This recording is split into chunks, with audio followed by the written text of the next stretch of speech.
It's almost there, so just give it a second.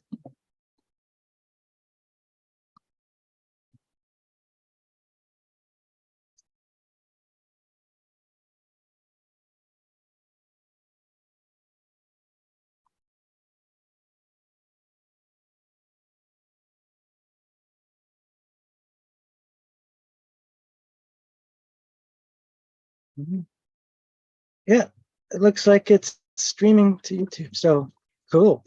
All right. So that way I can take care of a few things at once. Because I slack off and not do my YouTube videos. So I figured I'll do my Sidereal report and live with everyone and then stream it to YouTube. So trying to cheat the system, man. I don't like editing videos. So hey Krista, it's been a while. How are you? And I just saw where did Shannon is on. Okay. Are you getting the email, Shannon? Hey, Ike. Hey Krista, how you doing? Nice to see you. Good. Nice to see you too. Been a minute, huh? It has been. Yeah, yeah. Good. Well, nice to see you. All right. Yeah, let's see what we got going on. I'm going to pull up the chart. Wait, there's still more people coming in, so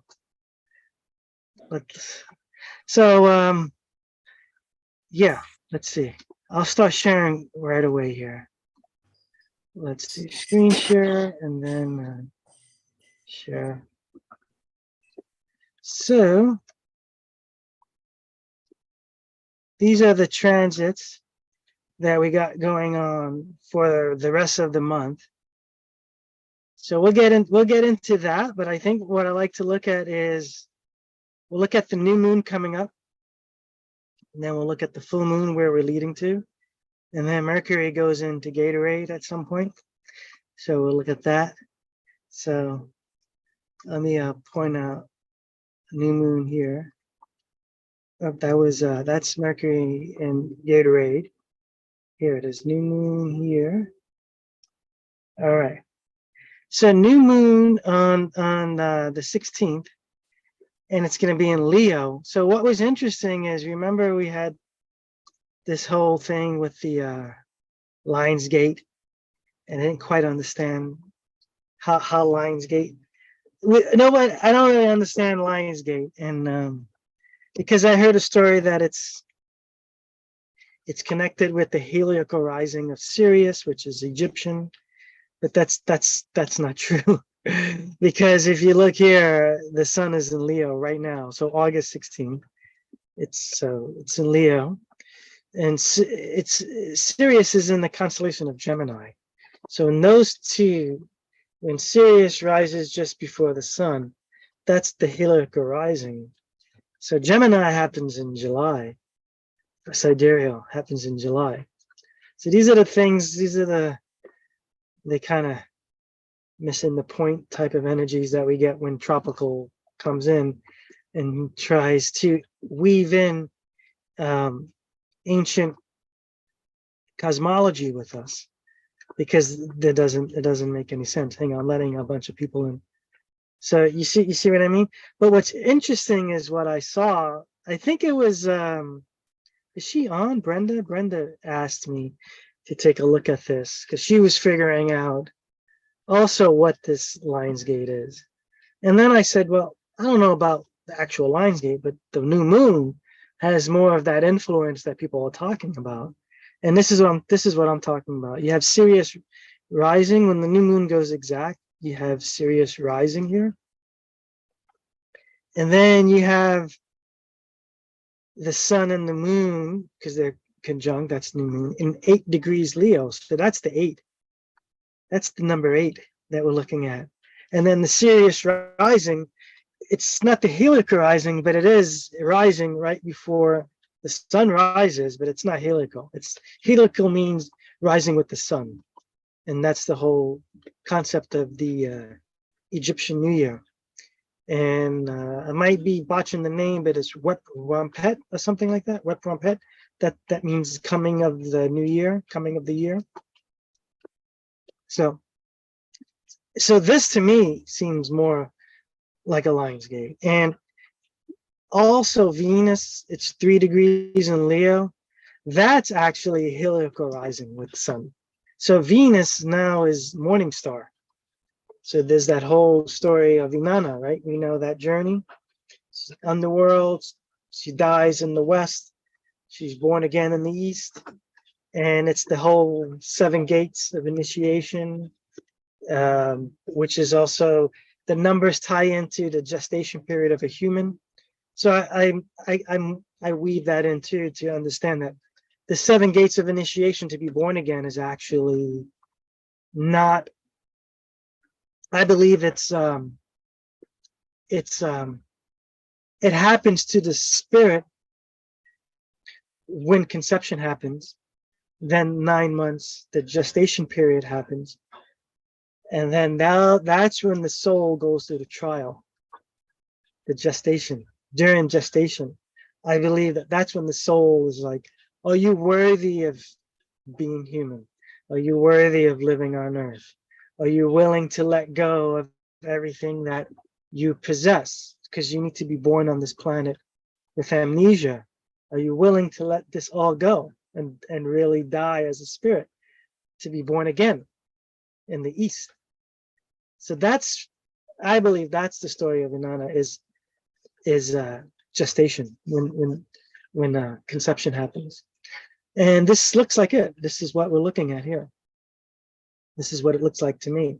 And then there's a slight Merkaba. You see there's a little off the beaten path in Merkaba, which is fine. I mean, just that alone, just like that, the 2 grand trines alone is enough. It doesn't have to be exact.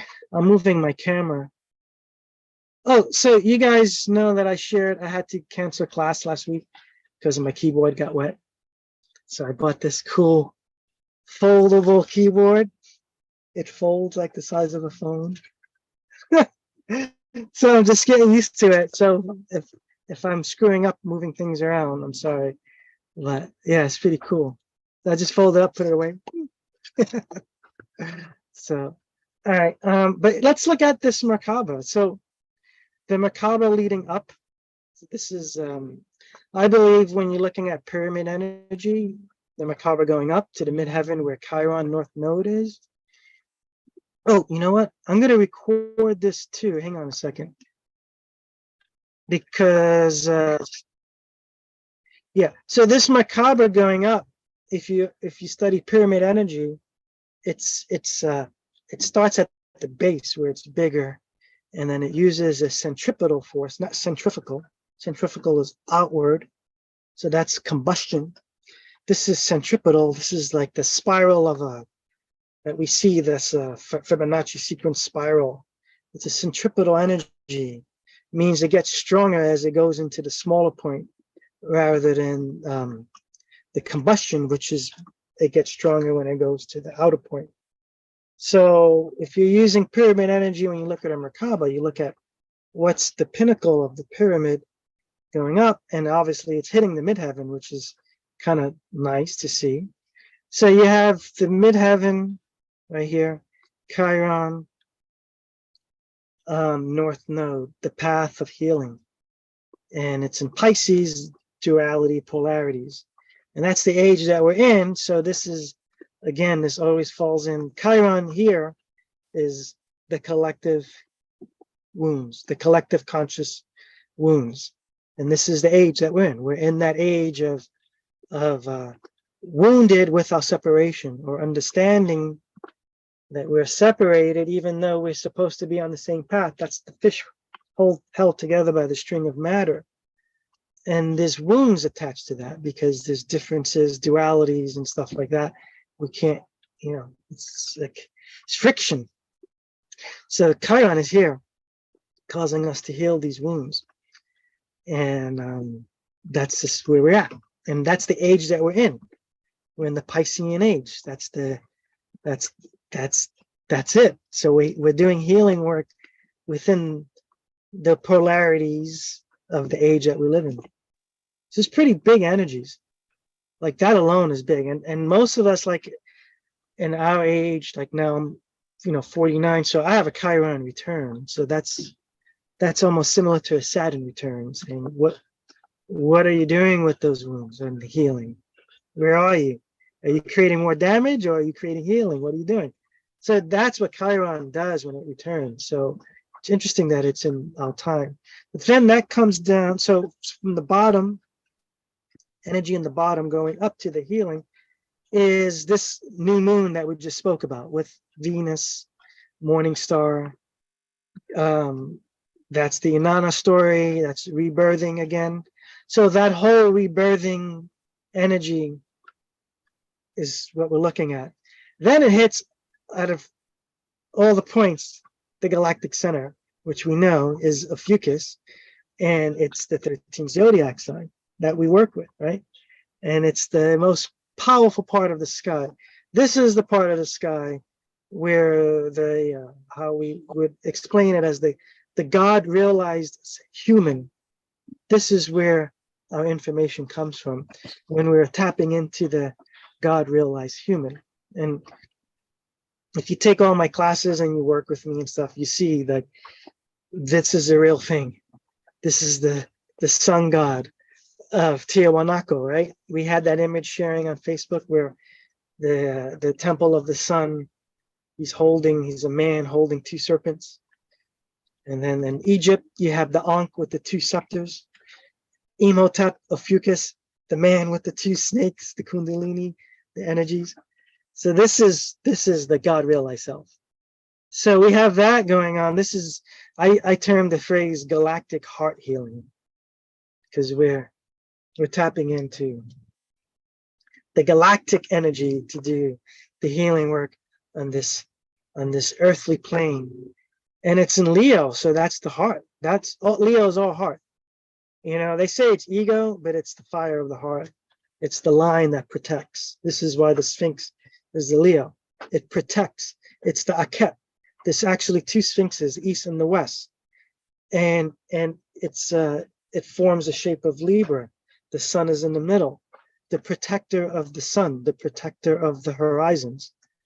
So from the east to the west, the east is birth, the west is death, the ending of a cycle. So during that time, Leo or the Sphinx is protecting the sun's journey. So this is what I see, right? So now we have this galactic healing when we're doing that journey. And then coming down now from the ethers, like from space or whatever, I just hit something. Hang on 1 second. Oh, you know what? I have to go back 1 second. This hit. So I'm getting used to this keyboard. So hang on. I think I hit it. Yeah, there we go. All right. I'm getting used to the mouse pad. So now we have from the ethers or from the cosmic realm coming down to Earth, we have this Uranus conjunct Jupiter. Now, what we're going to find interesting is this is also square the new moon in Venus. So I want to look at that in a minute, but I want to focus on the Merkaba. So we have Uranus. It's actually heading into Taurus. It's heading into Taurus right now. Still at 20 degrees Aries because we're using true sidereal.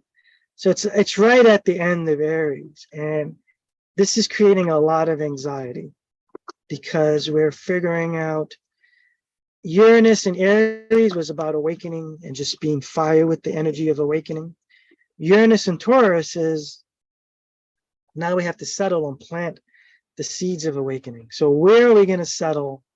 Because we're going to be here for a while because Taurus is a big constellation and Uranus is a slow moving planet. So it's like all this anxiety is happening. It's even happening with me. Like I have this boat for sale because I don't know if I want to root over here because the season's short. I'm going to want to sell this boat and buy another one in Florida where my brother is and my family and spend time there. So like I'm feeling that energy. Like, I don't know if I want to root here. Like this is so a lot of people are feeling this energy. So that Uranus energy with the Jupiter energy is expanding. And Jupiter, you'll see on the full moon, I believe it's actually 0 degrees Taurus. So there's a culmination that's happening. But you can see here it's hitting Pluto in Sag, which is retrograde. Then it's coming down to Mars and Leo at the end, and Mercury conjunct.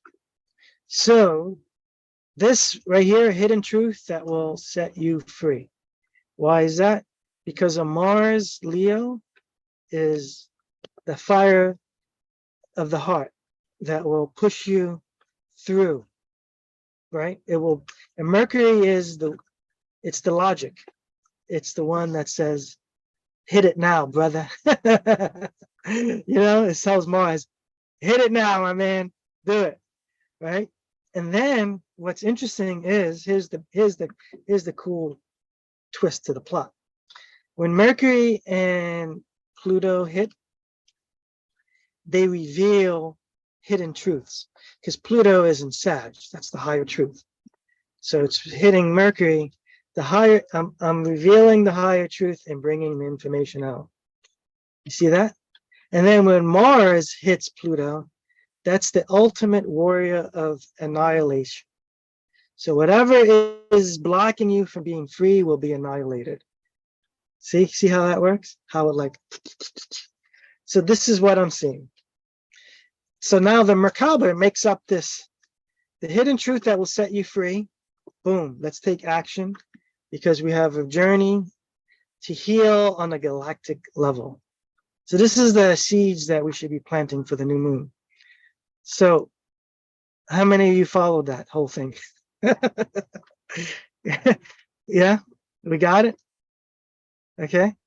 All right. I mean, there's other things we can play around with, but I mean, I usually like to hit one big aspect and say, let's work with this because that aspect is pretty much hitting everything. But we do have the Uranus. The Uranus is kind of, let me see something. I think it was just Uranus that was squaring up on Venus and the moon. Yeah. Let me. Yeah, you see that Uranus square, but Jupiter doesn't square, right? It was just Uranus squares in the new moon and Venus.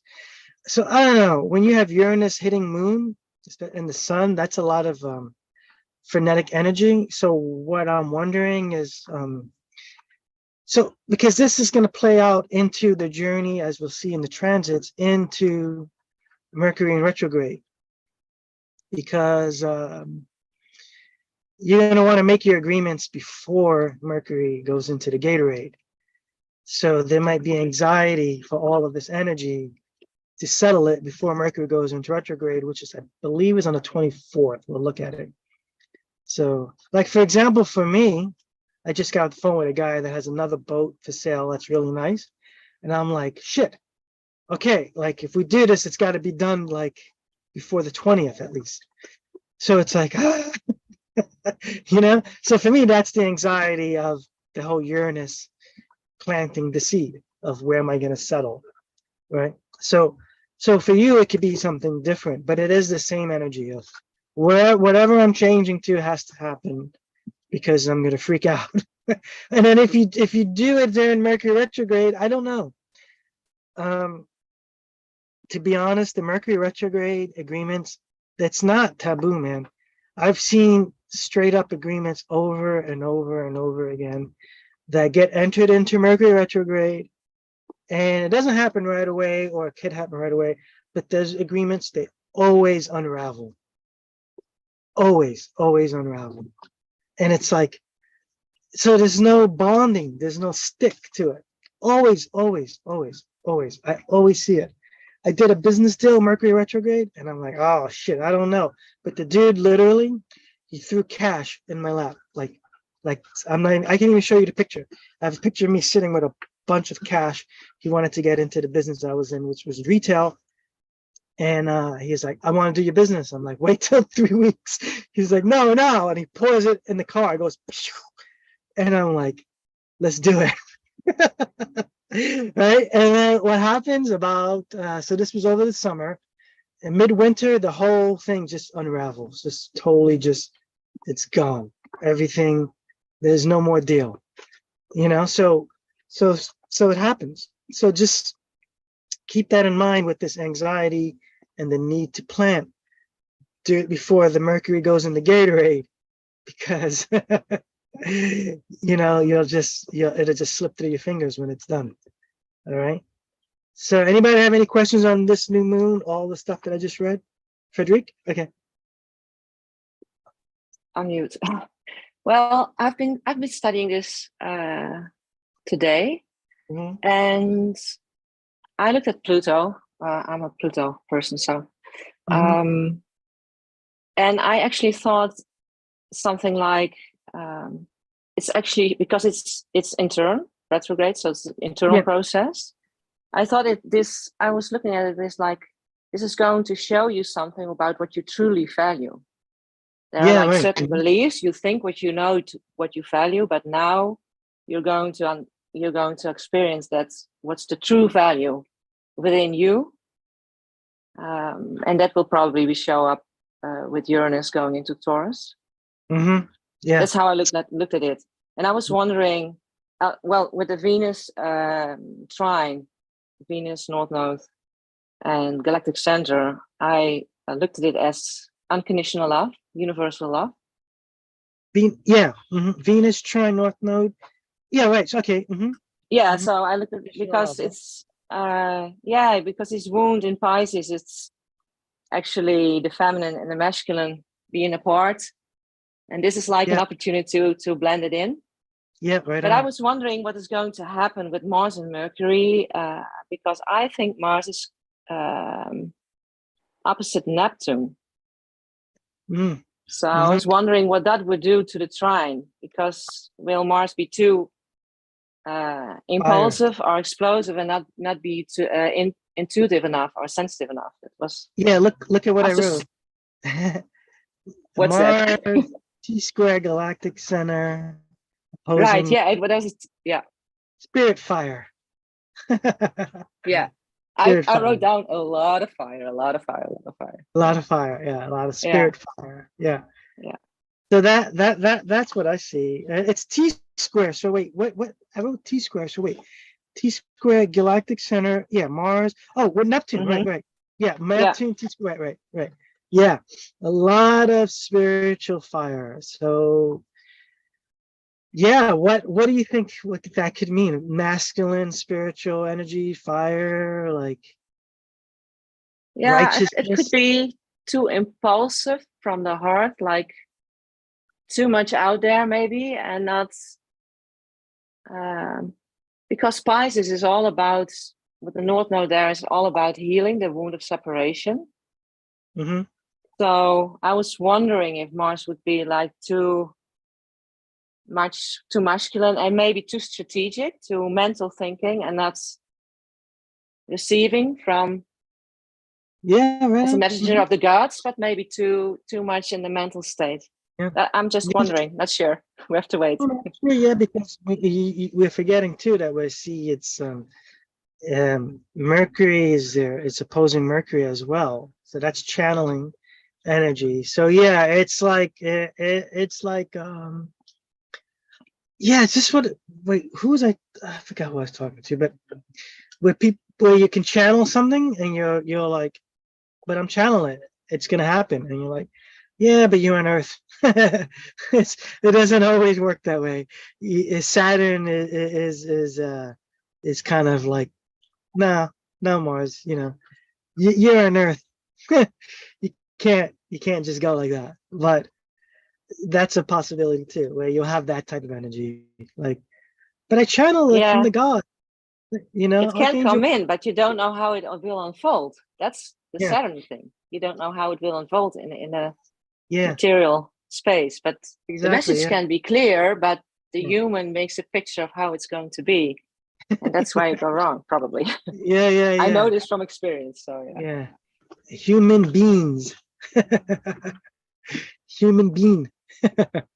yeah, that's a good one. That's a good outlook. Yeah, this is in the works. This is in the works. Okay.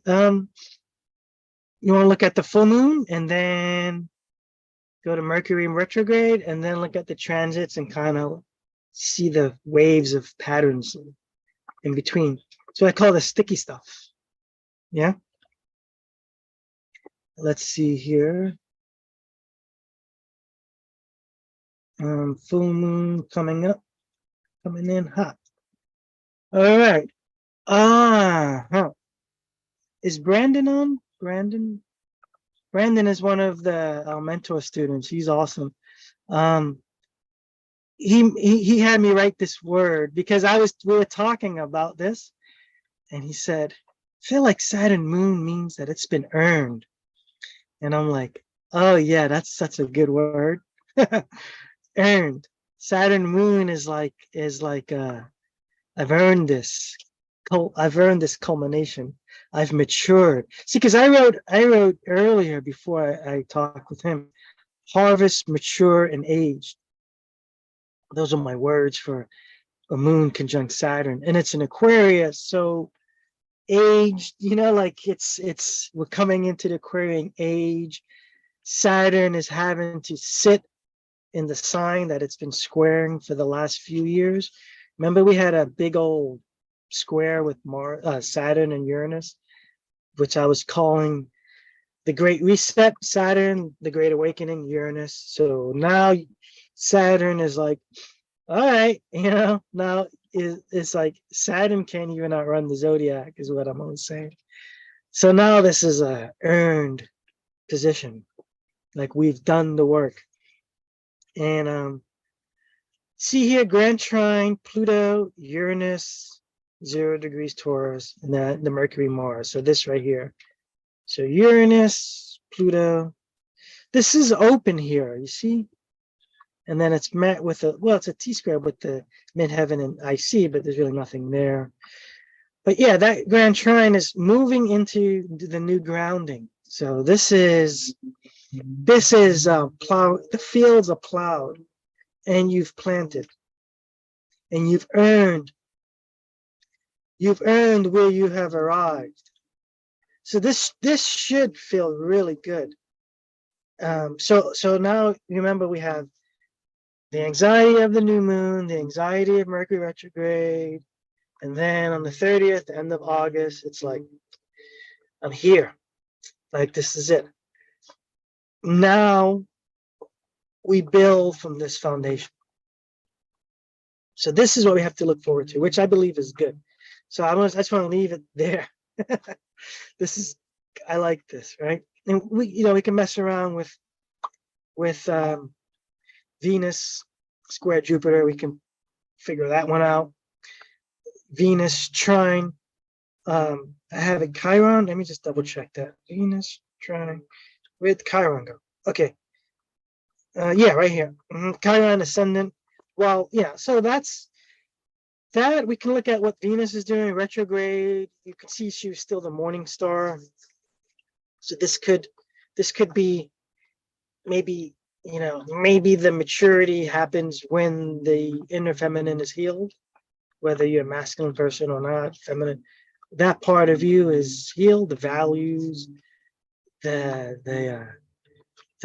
value of spirit, the understanding of spirit and matter, but valuing spirit over matter, even though you just entered into a place of Uranus and Taurus, comfort. So Taurus is ruled by Venus. So you entered into a state, and it's squares. So you entered into this state of like what's value, and you're kind of healed with it, and it's square with Venus here. So it's like weird. It's like Venus square, but Venus is in Cancer. So that's something you want to just kind of figure that out or look at that. I don't know what exactly that could be bringing up. Maybe some challenges, maybe just even with the settling, probably, with that, which is normal, I guess, because some things could not be what you expected. Like for me, for example, if I do move on to this new boat, it's going to be quick, and it might not have something special that I have here. And you know what I mean? Like things like that. And I could be like, kind of wounded, like shit, but I guess you just prepare for that, knowing that these transits are here. So, all right, anybody have questions on this full moon? So this is where we're heading throughout all the ship. We have a good landing space, I believe. We have an earned situation, a matured harvest. So I like it. This is, I like this full moon, even though I don't like full moons. You know my story with that. So now let's look at Mercury retrograde here. Let me just make sure I have it here. Hang on. Yeah, this is it. We have another type of Merkaba sort of open, see? And it's open in this galactic center area, 13 zodiac sign. But we can see we have the moon at the time is trying on, it's in Scorpio, intense, passionate moon, Venus, Cancer, feminine, North Node, Chiron, healing. So I wrote good formula for going deep into the values of healing, of the healing path, which is, that's a good place to be when Mercury goes retrograde, right? And then the other one is the Pluto. It's the Pluto, Mars, Mercury, Uranus one that we spoke about. And I wrote, can't get any clearer than this. So the information that you need to address can't get any clearer. These planets are kind of the primo lineup to bring you the clearest information that you could ask for to take care of your business. Like I can't see any other way, right? So I don't know if that makes sense to you. And here Mercury goes retrograde in Leo. On the 24th, it goes exact. So that's kind of what we're looking at with this Mercury retrograde. And then we have the typical outer planets where they are normally. So we just kind of covered that. But while it goes retrograde, galactic center, Fucus is rising and moon is in the sky. It's a pretty, well, the sun is still in the sky, so you're not going to see the moon, but just imagine the moon there. That's a pretty nice feeling. So who has questions on that or any input? No? All right. Let's look at what I wrote down for the transits.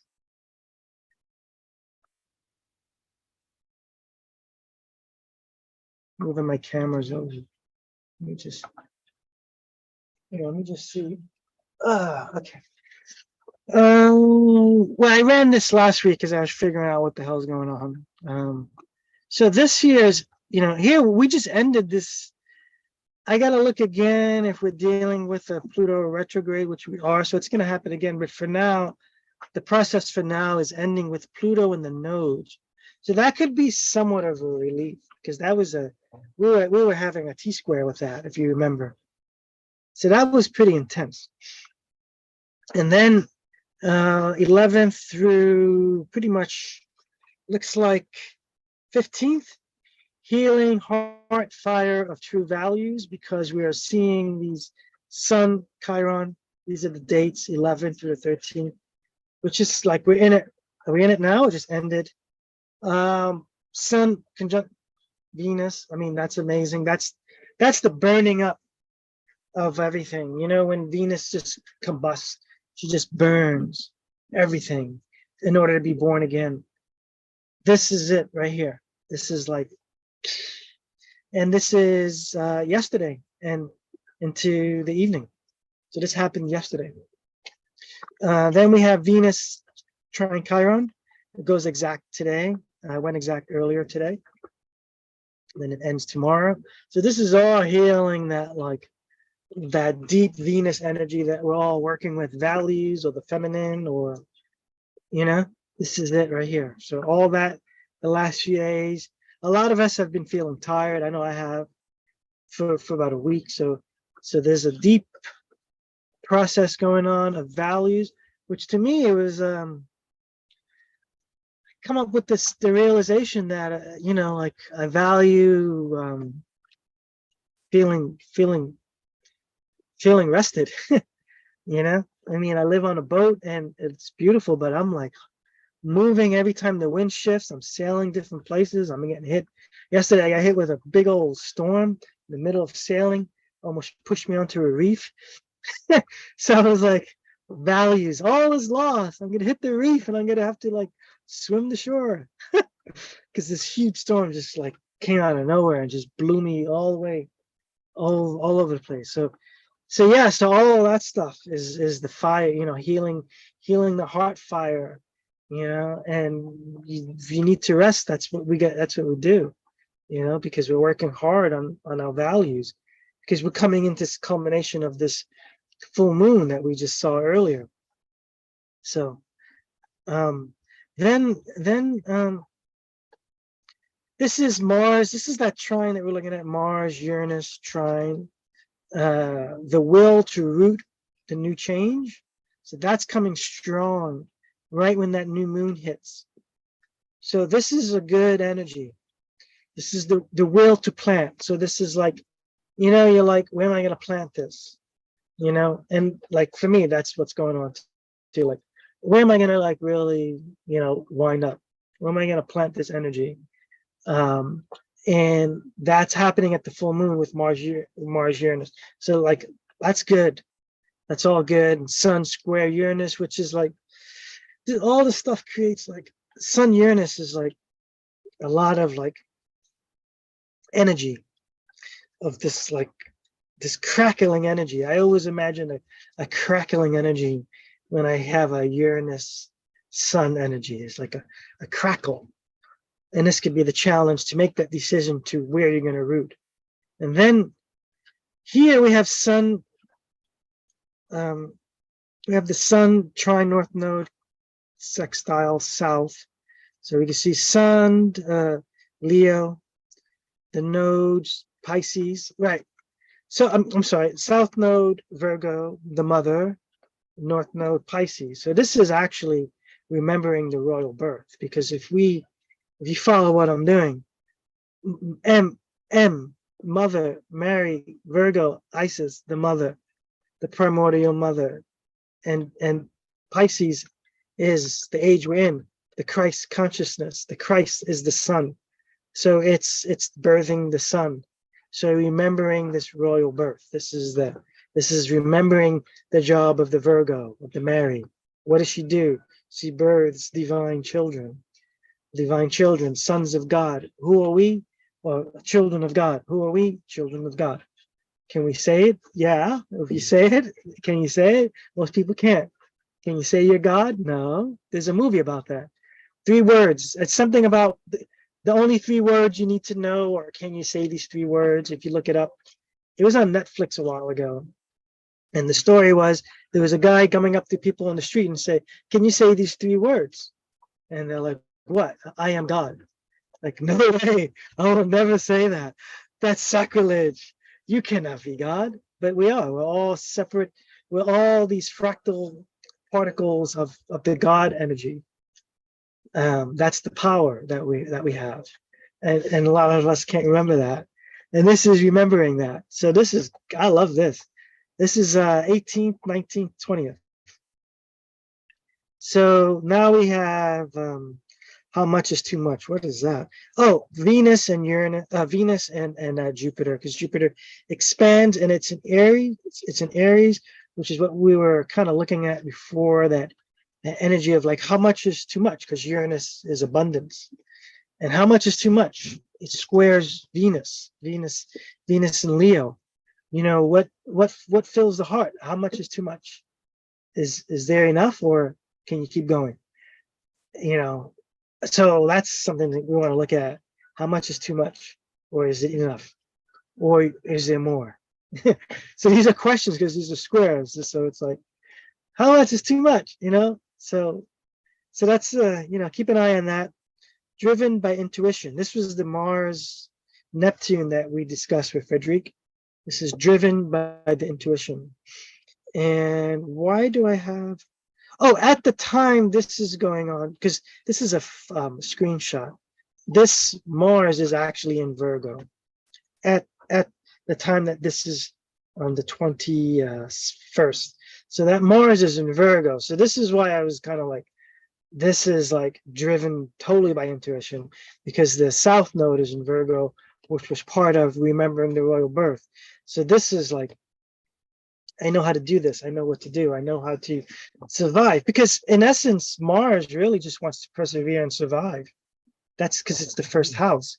It's the first sign of consciousness, of the seed of consciousness, right? When you enter into a consciousness, it's the first house of I am ego, I am this, I am that, I'm identified, you know, and this is Mars energy.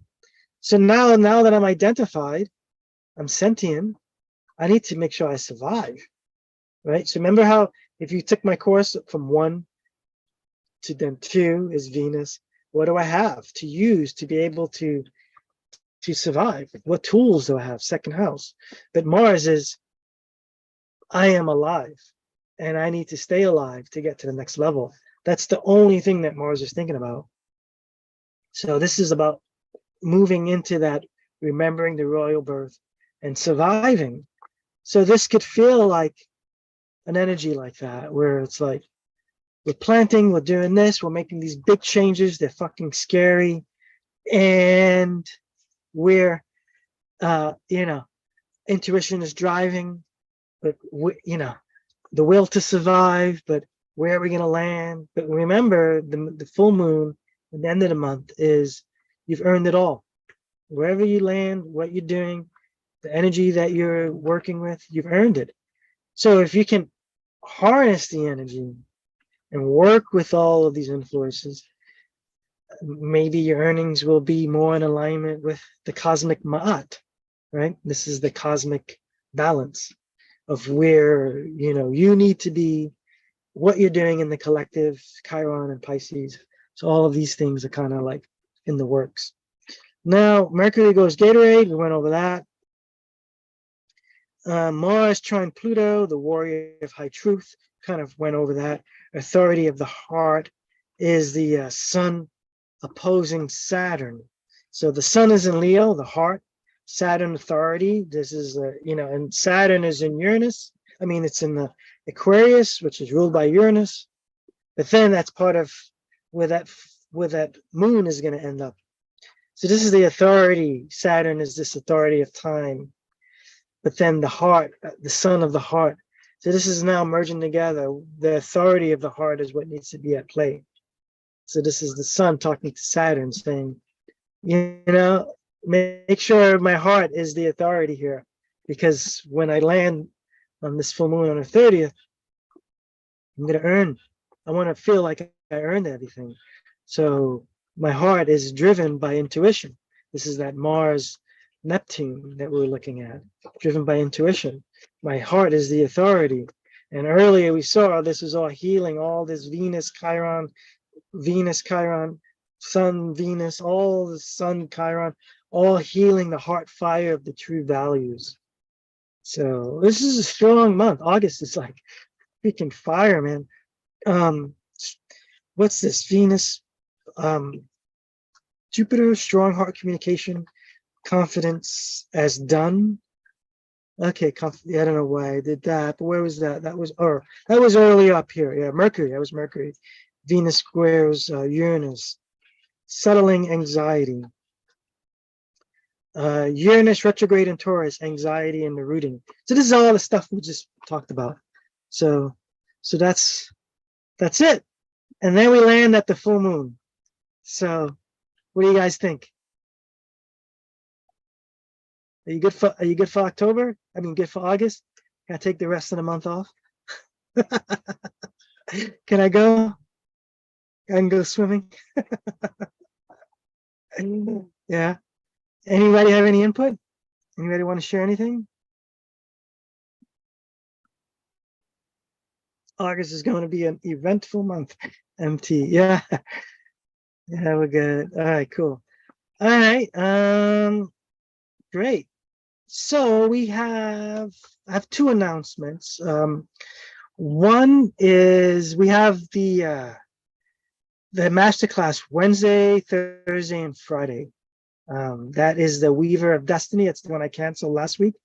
So that's working with, I'm having a lot of openings because it's the weaving energy and the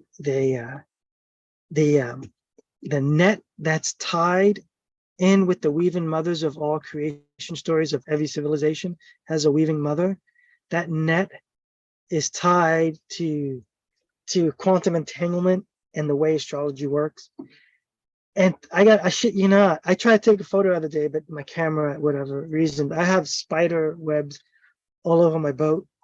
So I have spiders living with me right now. I mean, I don't know if you can see, there's one right here on the bell. I don't know. See it right there? Yeah. See the dot? See that right there? It just moved. See it? So that spider has been living with me for a while. There's another one up. Oh, there's one right on the wheel. So I have spiders living with me, and there was one right on the bow of the boat. I sailed all over in winds and everything. And I said, oh, that thing is gonna fly off. And then I anchored and I'm like, dropping the anchor. I look behind and this spider, this web is still there. And it's like beautiful spider web, like perfect. I was like, holy fuck. Most people go like, oh, spider, and they whip it. And I'm like, no, you can stay here because I'm learning how it all works. And this is part of the class, is the Weaver of Destiny. Because when I break it down to you how to look at a chart, understanding the weaving mother energy, you're going to see like astrology is like the best thing. So anyway, that's Wednesday, Thursday, Friday. I think we're starting those at 6. Here's the link if you want to sign up. If you're a masterclass student, you're already in, so don't worry about it. But if you're not, you have to just at least take the beginner's class. And that comes with 18 videos. You'll see it all here. It's $100 off of what I normally charge too. So it's the beginner's class. You get 18 videos, then you get to be part of this 3-day intensive. Yeah, so that's that. And then on Thursday, right after class, we have Freddie Silva coming to speak with us. I don't know if you guys know who Freddie Silva is, but he is like he is a famous, like crazy, amazing author, researcher. He's on Gaia TV all the time. And he just finished that movie, The Maya Mysteries. I shared it in the group, The Mysteries of the Maya. He is like my idol. And I've been in communication with him for years. And finally I saw his movie about the Maya, because we're going to Mexico. We're doing a tour in Mexico. And I said, hey man, your movie was amazing. And we were supposed to talk a while ago, and you want to talk to my group about your journey through Mexico, because we're about to go. And he's like, 100%. So he's on with us alone. So this is not a call with like that we're joining his big call. Like he's booked with us. That's it.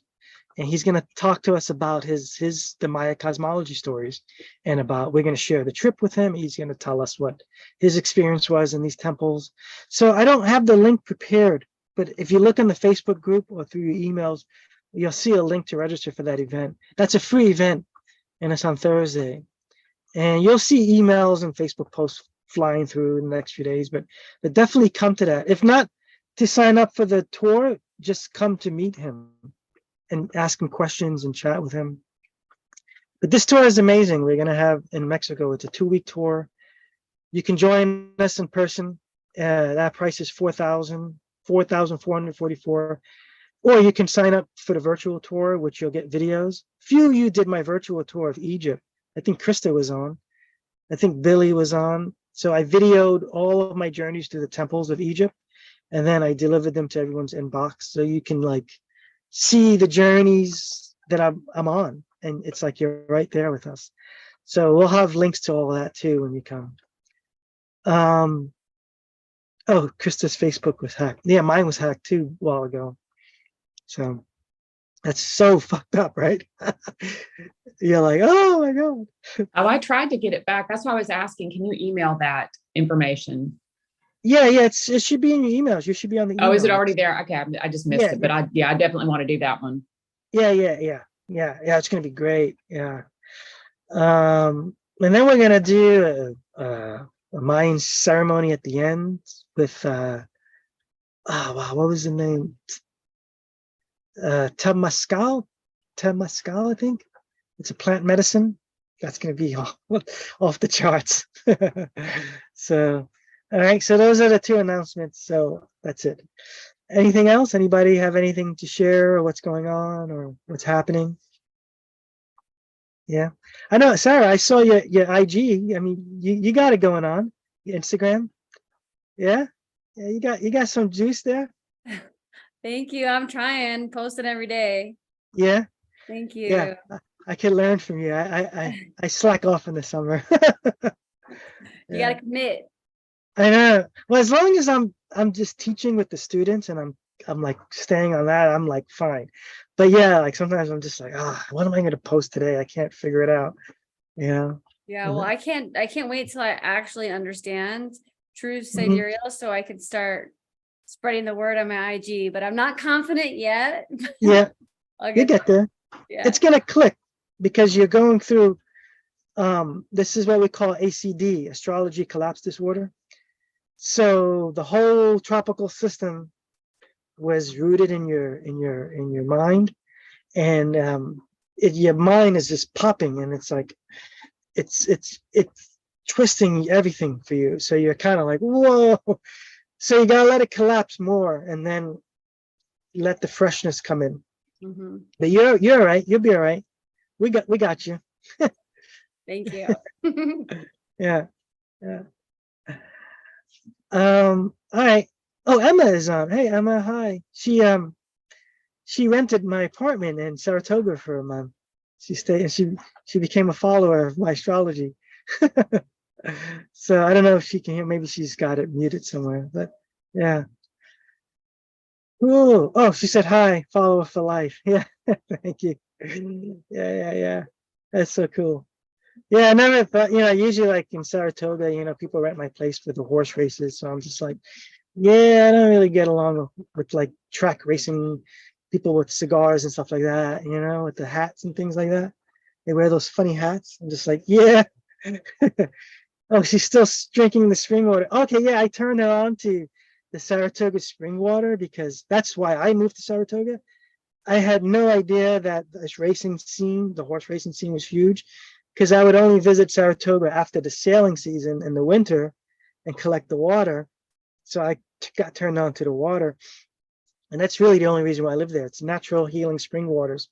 It's actually called Spa City because in the ancient times, it was the indigenous Indians would do their healing work in the springs. That's what the springs were. That's what Saratoga was. And then I think during the 20s, the Roaring 20s, it became where the elites would come to do spas. That's why we have all these bathhouses there and stuff. Saratoga is pretty cool. And then it got all screwed up with this horse racing stuff. Then you got all these like drinkers, like weirdo, freaky people with those weirdo, freaky hats. So anyway, so that's the story of Saratoga. So, all right, guys, anything else? Anybody have anything to share? Yeah, cool. All right, so I'll see whoever's in class on Wednesday, and yeah, and that's it. So have a good flow with August. I think we're in good hands. All right, all right, bye bye. Have a good night.